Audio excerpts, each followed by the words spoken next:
कायदा तो यही है कि श्रेष्ठी वर्ग को अपने तरफ से देना चाहिए।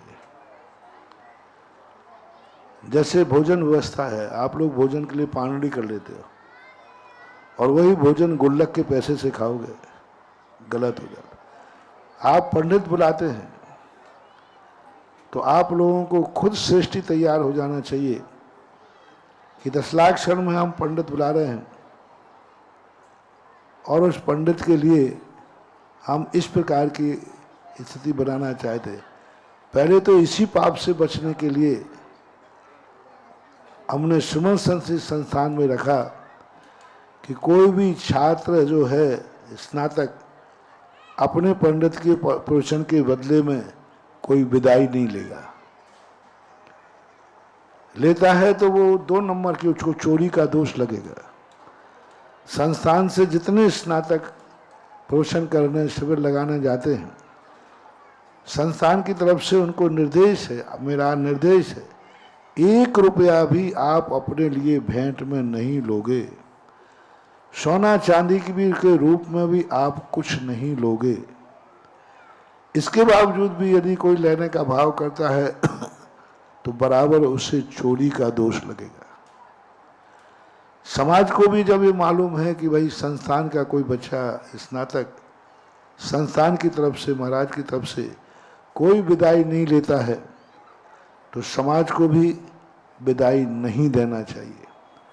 विदाई दे करके आप उसको चोर बना रहे हैं और वो ज्ञानावरणी कर्म के बंध का कारण है।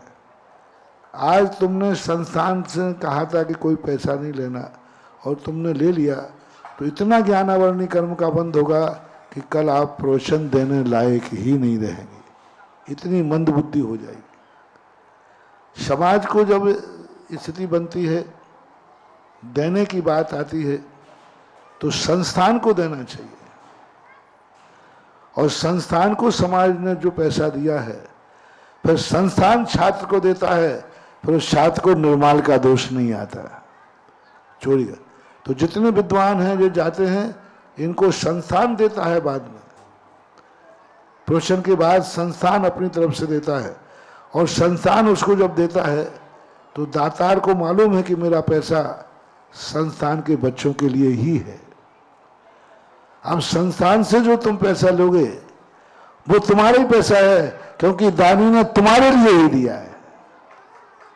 किसके लिए दिया है? कि ये संस्थान के बच्चों के लिए है। तो फिर इसलिए हमने बहुत सोच समझ करके ये व्यवस्था बनाई है। और इस व्यवस्था को, और आप जितना देंगे संस्थान को दीजिए।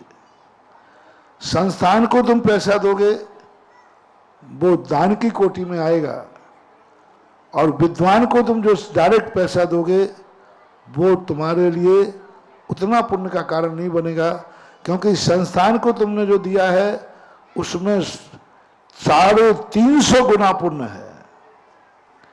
क्योंकि वहाँ कितने छात्र छात्राएं पढ़ते हैं? 350 के लगभग, सब मिला करके 550 गुरुजी। हाँ, 550 बढ़ गया है ना बहुत। 550 बहनें बच्चे पढ़ रहे हैं वहाँ पर, उनके लिए आपका दान कितना महत्वपूर्ण है।